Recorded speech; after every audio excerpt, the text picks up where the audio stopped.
पंचाक्षी का स्वरूप बताया है, वस्तु के वस्तु का सत्यानुभूत कराया है। उन्होंने जीव द्रव्य की निरूपणा करी है और अजीव द्रव्य की निरूपणा करी है। मतलब ये माइक भगवान ने जीव द्रव्य की निरूपणा करी है और अजीव द्रव्य की निरूपणा करी है। भगवान ने मुनि धर्म भी बताया है और श्रावक धर्म भी बताया है, लेकिन मुनि धर्म की विवेचना मुनियों के द्वारा ही सुशोभित है। लेकिन जब श्रावक धर्म की बात आती है तो श्रावक के षट आवश्यक कहे गए। क्या बोले गए श्रावक के? कौन कौन से? देव पूजा, गुरुवाक्ति, सौदा, संयमा, दान, चेती, गर्जना, षट कर्माणि, दिने दिने। इसमें 6 आवश्यक बताया देव पूजा आदि। लेकिन आपने कभी ध्यान दिया इसमें देव दर्शन तो है ही नहीं। जो षट आवश्यक बताया, आपको मेरी आवाज आ रही है? अच्छे से आ रही है? अब जैसे जो षट आवश्यक बताया है श्रावकों के, लेकिन इसमें देव दर्शन नहीं है, देव पूजा है। ऐसा क्यों? मतलब दर्शन तो करनी ही चाहिए फिर। अच्छा, पूजा में गर्भित मान लिया। देखिए, हमारे आचार्यों की इतनी विशाल दृष्टि थी, उनको मालूम है कि देव दर्शन देखने की जरूरत नहीं है, क्योंकि ये तो हमारे कुलाचार है। कुलाचार मतलब 2 अर्थ है।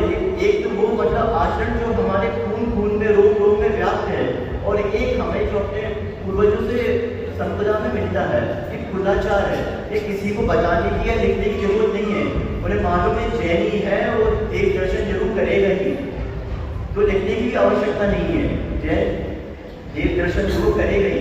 अब देव पूजा आदि ठीक है, प्रमाण कर जाते, पूजा लिख दिया, आदि छटावट बता दिया, लेकिन देव दर्शन तो हमारे कुलाचार है, किसी को बताने की जरूरत नहीं है। जैसे जैनी के बच्चों को ये नहीं बोलते कभी भैया तू बाहर का नॉनवेज आदि नहीं खाना, नहीं, क्योंकि हमारा भैया जैनी का बच्चा नॉनवेज तो सोच भी नहीं सकता। हमको तो ये संस्कार देने भैया रात्रि भोजन बंद करो, आवक या बाहर का गंदा नहीं खाओ।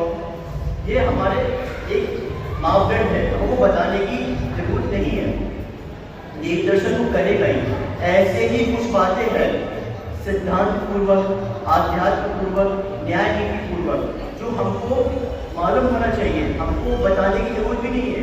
अगर कोई जैनी हो तो ये मान के चलना कि ये बातें हमारे को मालूम होना ही चाहिए, और अगर ये बातें हमें नहीं मालूम तो फिर हमारे जैन होने पे भी एक प्रश्न चिन्ह खड़ा हो जाता है। सबसे पहले कौन सी बात है? अच्छा, धर्म की प्रथम सीढ़ी क्या है? धर्म की प्रथम सीढ़ी क्या है?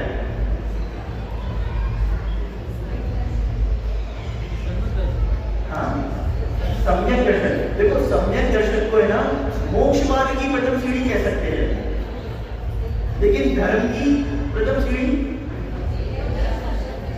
देखो, देव दर्शन भी करेंगे तो क्या उसका कल्याण हो जाएगा?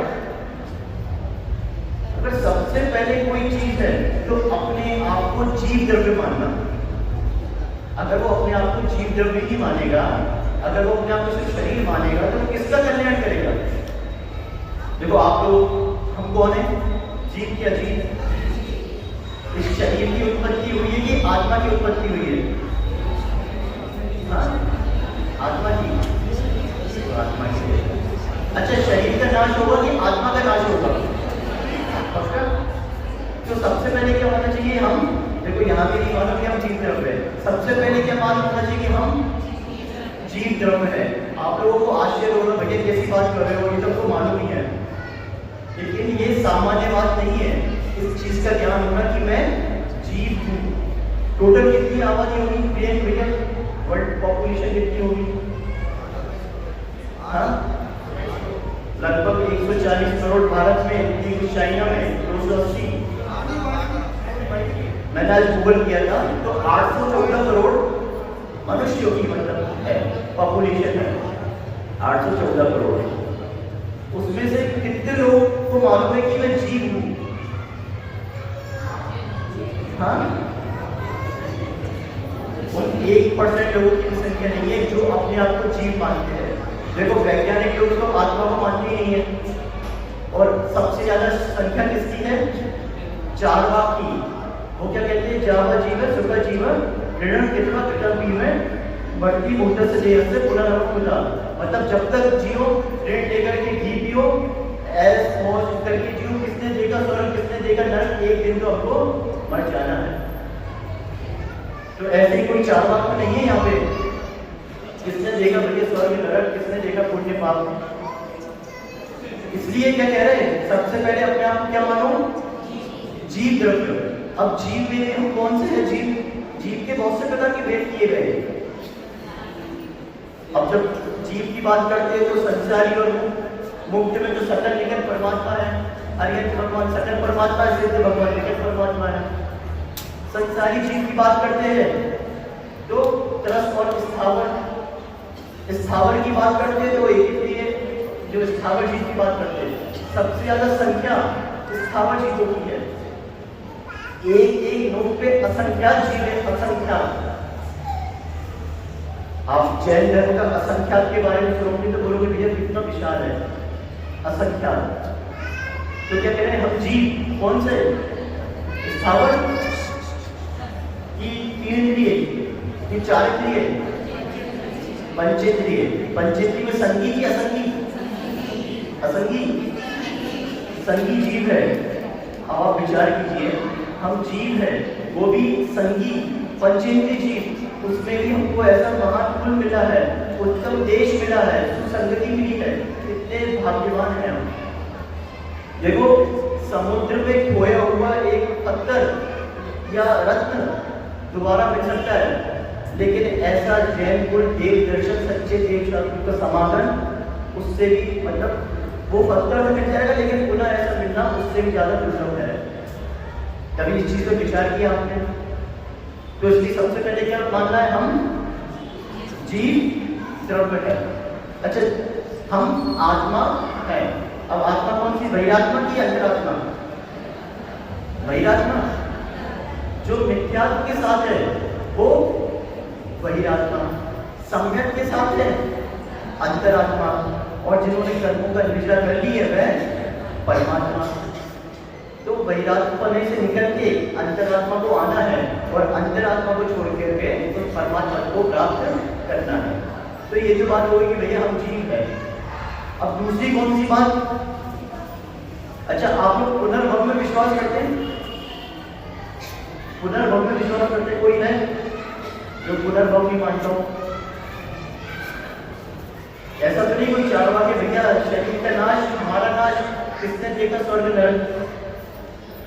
प्रत्येक व्यक्ति को पुनर्भव पर विश्वास करना चाहिए, रीइंकार्नेशन, कि इस देह के बाद ये देह तो यही रह जाएगी, इस देह में विराजमान देवी नियम से किसी न किसी अगली पर्याय में जाएगी, और जैसे कर्म करोगे वैसी पर्याय मिलेगी। त्रियंश में भी जा सकते हो, सूकर, कुकर, नाली के कीड़े, ये बनने का भी सौभाग्य प्राप्त हो सकता है।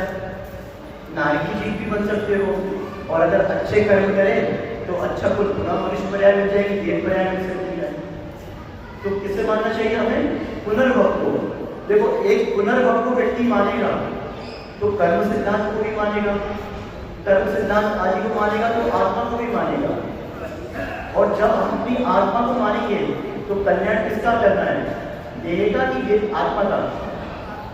इस देह में विराजमान देही का ही कल्याण करना है। देही में विराजमान देही यानी हमें अपने आत्मा का ही कल्याण करना है। अब किसकी बात आती है? कर्म सिद्धांत। कोई है जो कर्म सिद्धांत को नहीं मानता? देखो, उत्तम क्षमा का दिन है, हम उसी पे जाएंगे, लेकिन एक प्रस्तावना है कि सबसे पहले अपने आप को जीव माने, उसके बाद धर्म की पहली सीढ़ी अपने आप को जीव मानना, फिर हम आगे और बढ़ेंगे। अब अगली बात कौन सी? कर्म सिद्धांत। आप कर्म सिद्धांत की जब बात आती है तो मुख्यतः दो बात जरूर आती है, एक कर्म विपाक और एक कर्म बंध। कर्म विपाक और कर्म बंध। जैसे माँ सीता, कर्म का विपाक कैसे आया? श्री राम ने जंगल छुड़वा दिया, वो क्या था? कर्म विपाक। लेकिन कर्म बंध क्या था? हाँ, उन्होंने भी अपने पूर्व पर्याय में 2 चकवा चक्री कबूतर को बहुत अलग कर दिया था और उनके प्राण निकल गए थे। वो उनका क्या था? कर्म बंध, उनका भी अपयश हुआ मां सीता का, लेकिन उन्होंने भी किसी साधु महात्मा पे आरोप लगाया था। तो विवाद क्या था? उनका भी अपयश हुआ। बंध क्या था? उन्होंने भी पूर्व पर्याय में महात्मा पे गलत आरोप लगाया था। ऐसे ही भीष्म पितामह, उनका कर्म बंध, कर्म विवाद क्या था? भीष्म पितामह का आपने नाम सुनाओ। तो अंत में आपने देखा कैसे सूर्यों पे वो पूरी सूर्यों पे लटके हुए थे। वो क्या था? उनका कर्म विवाद। कर्म बंध क्या था? उन्होंने भी एक सांप को ऐसे ही चलते फिरते कांटों में फेंक दिया था। बहुत तड़पता रहा वो सांप, और तड़प के सांप ने अपने प्राण गंवाया। वो क्या था? कर्म बंध। अब जैसे पवन अंजना, नाम सुना आपने? अंजना, जिसको पवन जिससे शादी करना चाहता था, अंजना से, और इतनी सुंदर थी, उसको देखकर के ही मूर्छित हो गया था। कहता कि शादी तो मैं अंजना से ही करूंगा। लेकिन शादी के बाद आपको मालूम है 22 वर्ष तक पवन ने अंजना की शकल करनी देखी। ये उसका क्या था? कर्म विपाक। इसका अंजना था कि 22 वर्ष तक पति का उसने वियोग सहन किया। लेकिन अंजना का कर्म बंध क्या था? हाँ, उसने 22 घड़ी तक जिनेन भगवान की प्रतिमा को छुपाया था। तो वो क्या था? कर्म बंध। तो ऐसे ही कर्म सिद्धांत की जब बात आती है, ऐसे बहुत से उदाहरण हैं, लेकिन भैया ने समय सीमा में बांटा है। तो क्या कह रहे हैं? कर्म सिद्धांत की जब भी बात आएगी, व्यक्ति कर्म को जानेगा तो डरेगा। कुछ लोग शासन के भय से, घर वालों के भय से पाप नहीं करते, कुछ लोग कर्म के सिद्धांत के भय से पाप नहीं करते। लेकिन किसी भी चीज का भय नहीं होना चाहिए। सम्यक दृष्टि जीव निर्भीक होता है। तो ये क्या है? कर्म सिद्धांत। ऐसे ही आप कर्म पे विचार करो। कोई कितना अमीर है, कोई कितना गरीब है, कोई एक बार पढ़ने में याद हो जाता है, कोई घंटों भर पढ़ता है तो याद नहीं होता। कोई व्यापारी आप जैसा दिन भर मेहनत करता है तब जाके थोड़े बहुत कमा पाता है। कोई यही एक व्यापारी या अधिकारी है, ऑफिस में आया, साइन करे, चला गया, लाखों करोड़ों कमा लिए। ऐसा क्यों? कोई इतना सुंदर दिख रहा है, कोई इतना कुरूपी दिख रहा है, कोई की इतना आवाज इतनी मधुर है, कोई की कर्कश वचन है। ये क्या है? कर्म का ही फल है। तो ये कर्म का फल कौन दे रहा है? भगवान दे रहा है कि कोई तो दे रहा होगा ना? हाँ, स्वयं से हो रहे हैं, भगवान तो नहीं दे रहा। अच्छा, कोई लोग गॉड, भगवान का मतलब क्लियर हुई है? गॉड का मतलब क्या बोलते हैं? G for generator, O for operator, T for destroyer. क्या कोई भगवान ऐसा हो सकता है जो बनाए भी खुद ही, नाश भी खुद करे, ऑपरेट भी खुद करे? क्या भगवान का स्वरूप ऐसा हो सकता है? हाँ, कि भैया आपको देख भी रहा है, आपको सब, मतलब भगवान तो फिर एक ऑपरेटर हो गया या कोई अकाउंटेंट हो गया कि सबका लेकर जोकर देख रहा है। हमारे जो भगवान ने स्वरूप बताया है वो कैसे? वीतराग, सर्वज्ञ, हितोपदेशी, 18 दोषों से रहित, ऐसे सर्वज्ञ भगवान, ऐसे भगवान का स्वरूप बताया है। लेकिन हमें अपने भगवान का ही स्वरूप अभी नहीं मालूम होगा। 18 दोष है, पूछे तो कोई नहीं बता पाएंगे। इसलिए क्या कह रहे? ये जो जैसे हमने बोला था ना पहले, देव दर्शन नहीं लिखा। क्यों? क्योंकि बच्चे को मालूम है कि भैया देव दर्शन तो हमें करना ही है। उसी प्रकार की कुछ बातें हैं, हमें बताने की जरूरत नहीं है। ये हमारे स्कूल में होनी चाहिए भैया कि मैं जीव द्रव्य हूँ, कर्म सिद्धांत, कर्म विभाग, हाँ, और ये पुनर्जन्म, ये चीजें हमें मालूम होना चाहिए। उसी में एक और सिद्धांत आता है, आवाज आ रही है? कौन सा? अनेकांत और शादवाद।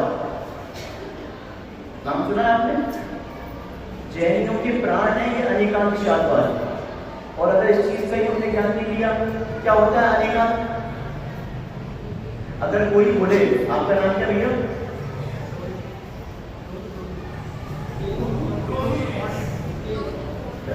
जो भी दिया है, अगर कोई आपकी पति पत्नी बोले कि ये सिर्फ मेरे ही पति है, तो झगड़ा होगा कि नहीं होगा? अगर कोई एकांतवादी होकर बोले नहीं ये तो मेरे ही पति है, तो क्या होगा? क्या आप अकेले पति हो, पिता नहीं हो, किसी के मामा नहीं हो, किसी के भाई नहीं हो, किसी के बेटे नहीं हो, वस्तु एक ही, लेकिन धर्म कितने? अगर बोले नहीं, पत्नी बोले तो सिर्फ मेरे पति है, तो क्या होगा? लड़ाई होगी। ऐसे ही इतने गलत मिथ्यात्व है जो वस्तु को एक ही मान के बैठे, भगवान को पर्दा मान के बैठे, तो वहां सब में आपसी में विवाद देखा जाता है। इसलिए कहा गया वस्तु अनंत धर्मात्मक है। हमारे जैन धर्म के भी 5 सिद्धांत बताए गए। कौन कौन से? अहिंसा, सत्य, अचौर्य, ब्रह्मचर्य, अपरिग्रह। हमारे इन 5 सिद्धांतों में भी अनेकांत शाखवाद है। कैसे? प्रिय जैसे हॉस्पिटल में कोई व्यक्ति गया, बेटा और पुत्र आईसीयू में एडमिट हो गए, दोनों पिता पुत्र आईसीयू में एडमिट है, और डॉक्टर ने बोला कि इसका पुत्र मर चुका है, पिता अभी जिंदा है, आईसीयू में है, और पिता को होश आया। उसने पूछा कि मेरा बेटा कहाँ है, और आप डॉक्टर तो आप क्या बोलोगे? आप समझे? पिता पुत्र एडमिट है, पुत्र की मौत हो गई एक्सीडेंट में, पिता को आईसीयू से होश आया, उसने सबसे पहले पूछा कि मेरा बेटा कहाँ है, और आप डॉक्टर हो तो आप क्या बोलोगे? हाँ, सत्य बोलोगे कि बेटा मर गया? तो हमारा सत्य क्या कहता है? क्या बोलेगा? सत्य की बात कर रहे हैं ना, 5 मूल सिद्धांत, अहिंसा, सत्य, अचौर्य, ब्रह्मचर्य, अपरिग्रह। तो आपका सत्य धर्म क्या कहेगा? सत्य बोलेगा। मतलब आपने सत्य बोल दिया, पता चला वो पिता के भी प्राण चले गए, बेटा तो गया ही, पिता भी गया, तो क्या बोलोगे? झूठ बोलोगे। देखो, हमने ऐसा भी सत्य स्वीकार नहीं किया जो किसी के प्राणों को ले ले। हमारे सत्य में भी अहिंसा है। हमने ऐसा भी, जैसे एक कसाई का उदाहरण आता है ना, कि एक कसाई ने संत से पूछा मेरी गाय कहाँ है, तो संत को मालूम है गाय वहां पे, लेकिन संत ऐसा सत्य नहीं बोलता कि उस गाय के प्राण चले जाए। यही अनेकांतवाद है।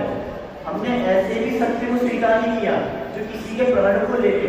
हमारी अहिंसा इतनी विशाल है कि बहुत से लोग अहिंसा का मतलब क्या समझते हैं? काटो नहीं, मारो नहीं, पीटो नहीं। हमारी अहिंसा क्या कहती है? ऐसे शब्द भी मत बोलो कि किसी के प्राणों का वियोग हो जाए। खासतौर से माताओं से, मैं पति से ऐसे शब्द ही मत बोलो कि वो दिन भर कसाए में या टेंशन में, डिप्रेशन में रहे। ये हमारी अहिंसा है। ये क्या है? हमारी एक चीजें जो हमको मालूम होनी चाहिए। एक और महत्वपूर्ण बात है जैन धर्म में, वो क्या है? संलेखना समाधि। देखो, आर्ट ऑफ लिविंग तो सब बताते हैं, लेकिन एक जैन धर्म है जो आर्ट ऑफ डाइंग, मरने की कला भी सिखाता है। कितने लोग हैं, आपने जैसे एक मूवी देखी होगी बाहुबली, उसमें जब वो बाहुबली जब मरता है तो अंत समय वो अपनी तलवार मांगता है और फिर बहुत स्टाइल में अपने प्राणों का त्याग करता है। सीन याद हुआ ना? तो कहने का क्या तात्पर्य कि एक योद्धा भी, एक राजा भी अपने प्राणों को बहुत अच्छी तरीके से निकालना चाहता है। एक सैनिक भी मारते मारते मरना चाहता है। ऐसे ही जैन धर्म क्या कह रहा है? आर्ट ऑफ लिविंग तो बोल ही रहा है, आर्ट ऑफ डाइंग। अरे भाई, ऐसे प्राणों का उपयोग मत कर देना, या खाते पीते चिल्लाते गिड़गिड़ाते हॉस्पिटल में नहीं। इन प्राणों का भी त्याग करो। तुम भगवान का नाम लेके अद्वैत भक्ति में या द्वैत भक्ति में भगवान का स्मरण करके, चाहे शरीर में कितनी भी पीड़ा हो, लेकिन तब भी ये चेतना भगवान का स्मरण करे या अपने आत्म कल्याण के बारे में ही धर्म ध्यान पूर्वक के प्राणों का नाश करे। और ऐसा कहते हैं कि एक बार अगर संलेखना समाधि अच्छे से हो गई तो व्यक्ति 3-4 भव्य मैक्सिमम 32 भवों के अंदर मोक्ष पद को प्राप्त करता है। इसलिए क्या कह रहे हैं? कुछ सिद्धांतों का हम अपने जीवन में कोई, भैया हम जैन हैं तो हमको ये मालूम होना चाहिए, जैसे उत्पाद व द्रव्य हो, नाम सुना आपने तत्वार्थ सूत्र में, उत्पाद व द्रव्य। देखो आपको नाम बहुत वो लग रहा होगा, लेकिन ये हमारे जो सिद्धांत है अनेकांशवाद, और हमको यही नहीं मालूम तो क्या फिर हम जैन है इसमें प्रश्न चिन्ह नहीं होगा। उत्पाद व द्रव्य क्या कहता है? किसी भी वस्तु का उत्पाद नहीं, किसी भी वस्तु का विनाश नहीं। किस दृष्टि से? अच्छा आप बताओ, आपका नाश होगा कि नहीं होगा? संयम होगा, नाश होगा। किसका नाश होगा? शरीर का नाश होगा। अच्छा आज भोजन करा था, भोजन पेट में गया, फिर क्या नाश हो गया? भोजन नाश हो गया ना, नाश हो गया, तो फिर वो मल क्या है जो निकलेगा सुबह, वो क्या है? नाश हुआ कि परिणमन हुआ? हाँ देखो, शरीर का भी कभी नाश नहीं होगा और आत्मा का भी नाश नहीं होगा, वस्तु का परिणमन होता है। जैसे जो भोजन करा उसी का मल बना, उसी मल का क्या बना? उसी मल का खाद आदि बना, वही खाद वृक्ष आदि रूप में परिणत हो गया। प्रत्येक वस्तु परिणमन स्वभाविक है, किसी भी वस्तु का नाश नहीं हुआ। यही उत्पाद व द्रव्य है। उत्पाद क्या? पूर्व पर्यायों का उत्पाद, विनाश किसका? पर्याय का, ना कि वस्तु का। द्रव्य दृष्टि से किसी भी का भी नाश नहीं होता है, यही उत्पाद व द्रव्य बता रहा है। ऐसी गुण स्थान, लेश्य स्थान, इन सब का हमें ज्ञान होना चाहिए। अब हम जब धर्म की ओर बढ़ते हैं तो धर्म क्यों करते हैं? धर्म का क्यों करना चाहिए? दुख की प्राप्ति के लिए कि सुख की प्राप्ति के लिए? तो वो कैसा सुख? संसार का सुख कि जो नष्ट हो जाएगा, पराधीन है, उस मोक्ष रूप सुख पाने के लिए ऐसा सुख जो किसी वस्तु और व्यक्ति से उद्घाटित नहीं है, अविनाशी है और एक बार मिलने के बाद पुनः कभी वापस खत्म नहीं होगा, उस सुख को पाने के लिए आज कौन सा दिन है? उत्तम, आज पर्युषण का। देखो पर्व, महापर्व, हमें तो बहुत खुश होना चाहिए भैया, महापर्व है हमारा। पर्व की बात सुनते, पर्व का हो, त्योहार का हो, विशेष दिन का हो, ये सब लगभग एक ही शब्द है। तो क्या है आज? पर्युषण का उत्तम। क्या कह रहे हैं? विश्व में एकमात्र, देखो बहुत से पर्व है जो मनोरंजन की बात करते हैं, लेकिन एकमात्र जैन धर्म है जो आत्मरंजन की बात करता है, आत्मा को परमात्मा बनाने की बात करता है। लेकिन ये पर्युषण पर्व तो साल में, मतलब अगर कोई की 50 वर्ष उम्र है तो वो 150 बार पर्युषण पर्व कर चुका है अभी तक, कोई 40 का है तो कोई 120 बार। तो क्या क्षमा, मार्दव, आर्दव इसको धारण किया? संयम, भैया संयम धारण किया? 2 साल पहले हम आए थे तो आप बैचलर थे, तो क्या कह रहे हैं?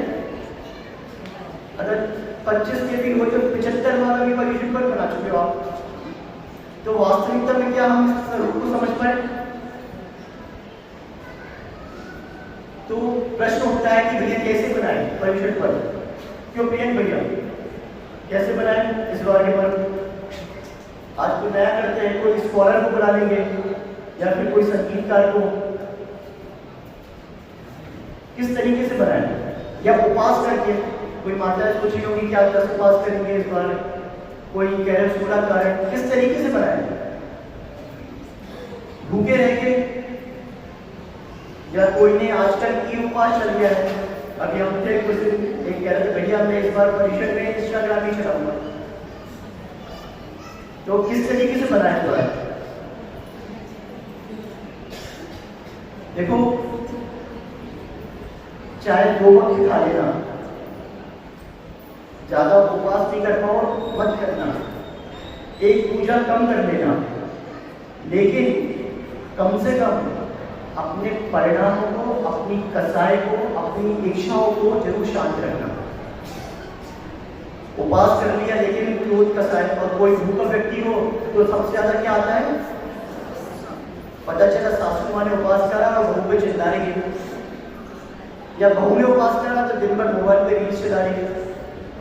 तो ये उपवास का कोई फल रहा क्या? तो क्या कह रहे हैं, कम से कम हम कोशिश करें कि ये 10 दिन कैसे भी निमित्त मिल जाए, किसी पे क्रोध, किसी पे मान या किसी पे भी गुस्सा नहीं करेंगे। अगर एक पूजा कम कर लेना, लेकिन कुछ भी करके स्वाध्याय जरूर करना। और एक बात जरूर कि किसी व्यक्ति भी बारे में कम से कम, जीवन भर तो हम किसी का बुरा सोचते ही है, लेकिन कम से कम ये 10 दिन किसी के बारे में भी बुरा नहीं सोचे, क्योंकि आपके बुरा सोचने से उसका बुरा तो होगा नहीं, लेकिन आपका जरूर बुरा हो जाएगा। तो कम से कम किसी के भी बारे में हम नेगेटिव नहीं सोचे। और देखो, हम धर्म की इतनी क्रिया करते हैं, हमने सुबह भी सुना था, पूजा, अभिषेक, स्वाध्याय, प्रतिक्रमण, तो सारी क्रियाओं का मूल क्या है? परिणामों की विशुद्धि। और अगर वही परिणामों की विशुद्धि नहीं रही तो उल्टा पुण्य की जगह पाप का ही आश्रम होगा। तो सबसे ज्यादा इंपॉर्टेंट क्या है? परिणामों की विशुद्धि। अब एक प्रश्न आता है, क्षमा की बात चल रही है, तो क्षमा का विपरीत क्या होगा? क्रोध। तो क्रोध आता क्यों है? आप बताइए, क्रोध क्यों आता है? हाँ, अच्छा, नहीं, अच्छी बात है। जब भी इच्छाएं पूरी नहीं हुई, सासू की बिटिया ने डिमांड करी कि महीने की 10,000 20,000 चाहिए, उनकी डिमांड पूरी नहीं हुई तो क्रोध आएगा। सासू के बेटे ने कोई डिमांड करा हो, खाने में बढ़िया पनीर या तड़का खाना हो, उनकी डिमांड पूरी नहीं हुई तो क्रोध आएगा, है ना? बेटे इच्छाएं पूरी नहीं हुई तो क्रोध आएगा। तो क्रोध का मूल कारण क्या? इच्छा है। देखो, जब तक डॉक्टर भी होता है ना, वो पूरी बीमारी समझ ही लेता तो उसका इलाज नहीं कर पाता है।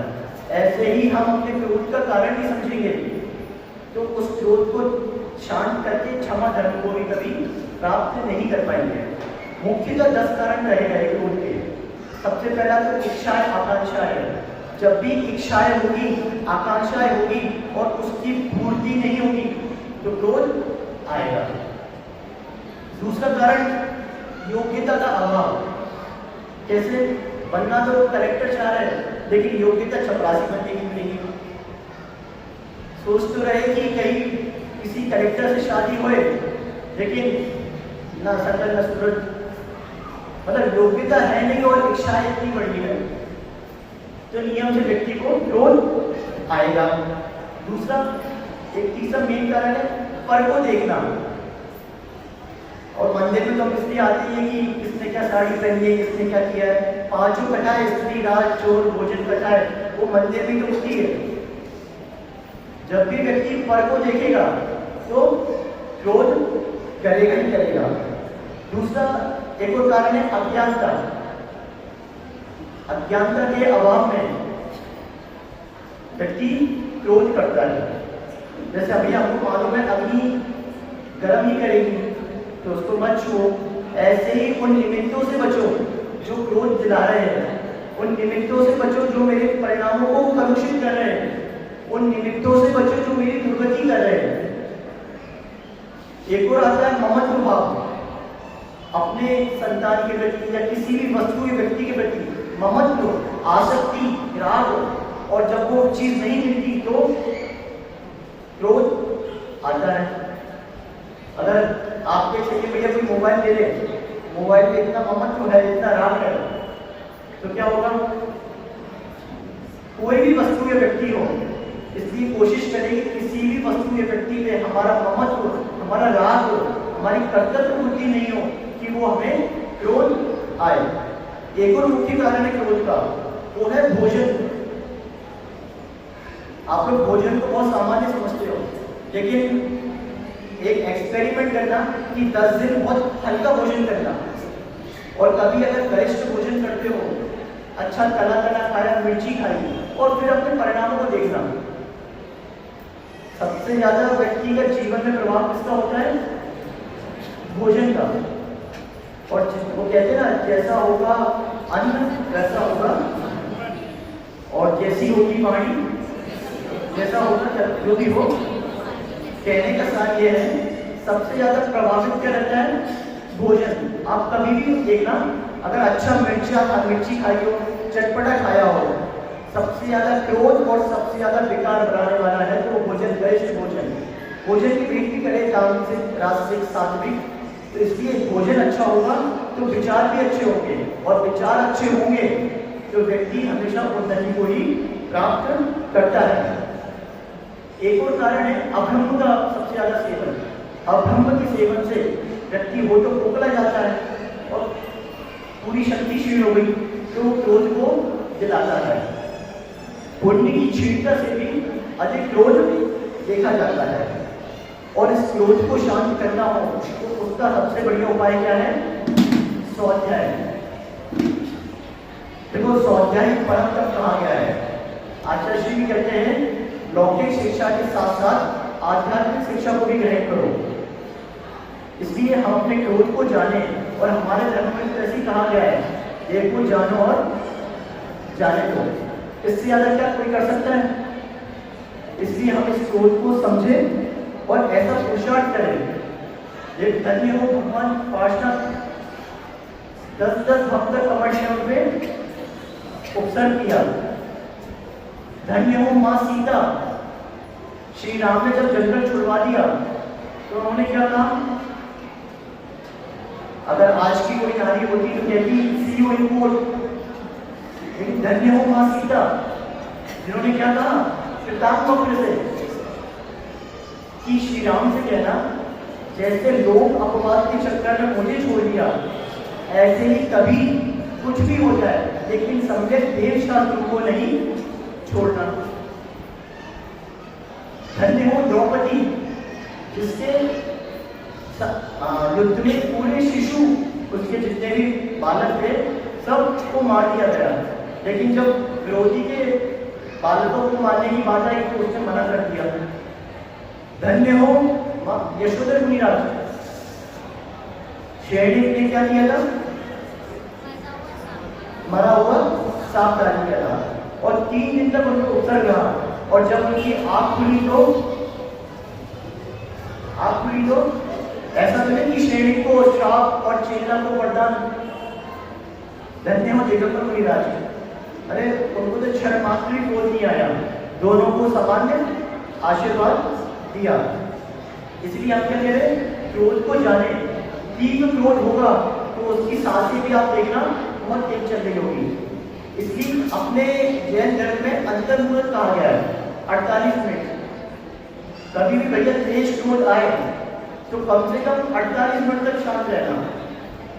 कितना भी किसी पे गुस्सा आए, चाहे पत्नी पे आए चाहे पति को पत्नी पे आए, देखो क्रोध विवेक को नाश करता है। विवेक के अभाव में बुद्धि कुबुद्धि हो जाती है, और कुबुद्धि में व्यक्ति कुछ भी कर देता है। एक क्षण की कसाई व्यक्ति को कुछ भी करा देती है। अभी कुछ समय पहले की बात है, एक मुनि महाराज के साथ हम जेल गए थे प्रवचन के हिसाब से, तो वहां पे कुछ कहती है तो जेलर बता रहे थे, भैया जी आप देख रहे हो कि लोग ये बहुत बढ़िया घर परिवार के लोग हैं, करोड़पति है, लेकिन जेल में। तो उन्होंने बताया कि जरासी क्रोध के कारण इसने अपने ही मामा पे गोली चला दी थी, इसको अब पिछले 5 साल से जेल में है। एक और उदाहरण था, बहुत अच्छा व्यक्ति था, बिल्कुल यंग था, उसने ट्रैक्टर से 2-3 को चढ़ा दिया। क्या वो क्षण भर की कसाई इतना उत्तेजित हो गया कि अपनी कसाई और परिणाम को नहीं समझ पाया, और उसका फल क्या निकला? हाँ, ऐसे ही हम लोग भी क्रोध में कम से कम 48 मिनट अंतर्मुहूर्त तक तो शांत रहो, कि भैया जब तक विवेक आ जाएगा, सही गलत का निर्णय समझ लेंगे, तो कम से कम ऐसी अनहोनी से हम बच जाएंगे। सबसे ज्यादा जो शब्द बोले जाते हैं वो अति क्रोध में ही बोले जाते हैं, और पता चला ऐसे कोई भी शब्द बोल दिए आपने कि जीवन भर आपको याद रहे हो। और सबसे ज्यादा कोई भी झुकता है तो क्या वो शब्द ही है, इसलिए क्रोध में कभी भी अपना विवेक नहीं खोए। और सबसे हमारे धर्म में क्या कहा गया है? उपेक्षा भाव रखें। क्या बोल रहे हैं हम? उपेक्षा। कैसे भी निमित्त मिले, कितना भी कोई उकसाए, कितना भी कोई अपशब्द कहे या आपको कुछ भी कहे, गाली करके अपशब्द कहे, सौन कहे, उसके सौन बोलने से, उसका कुत्ता बोलने से या उसका गंदा बोलने से क्या आप ऐसे हो जाओगे? हमें तो मालूम है ना हम कौन है। इसलिए उपेक्षा भाव, ये उपेक्षा भाव ही है जो हमको परिणामों को शांत करने में हमारे सहकारी बनेंगे। इसलिए अपने शत्रु को पहचाने। बाहर कोई शत्रु नहीं है, किसी पे क्रोध करने का हम जो भाव बना के बैठे हैं, शत्रु है तो हमारे अंदर ही है। हमारा मिथ्यात्व, अवनति, प्रमाद, कसाय और योग, यही हमारे प्रबल शत्रु है। इसी शत्रु को हम शांत करें और सभी दीन दुखियों के प्रति हम करुणा भाव रखें, सहधर्मियों के प्रति वात्सल्य भाव रखें और अंत में क्या, सभी जीवों के प्रति खम्मामी सब जीवाणम, सबसे जीवा खमंतु में मैत्री वेदम भूदेशु वैरम पंचमना केटी। प्रतिदिन ये भावना भाए, जैसे हम सबसे जय जय बोलते हैं, उसी प्रकार ये 10 इच्छामी विक्रम भी बोले, क्या पता नहीं भैया कौन सा बैर बैठा है, कौन सी कसाय बैठी है, या कौन सा शब्द ऐसा बोलने में आ गया और सामने वाले ने उसकी कसाय बात नहीं हो। तो इन चीजों का हम ध्यान रखें और उत्तम क्षमा धर्म को अपने आचरण में लाए और ऐसे शब्द नहीं बोले और ऐसे शब्द भी नहीं सुने जिससे हमारे ही परिणामों का कलुषित होए। क्योंकि सबसे ज्यादा इंपॉर्टेंट क्या है? परिणामों की विशुद्धि।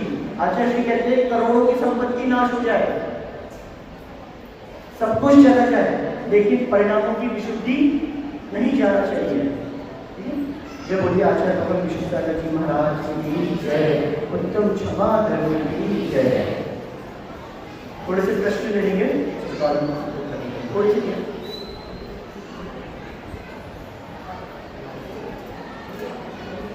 अच्छा, अभी एक प्रश्न पूछा था आप लोगों में से, देवों का गमन होता है तो क्या होता है?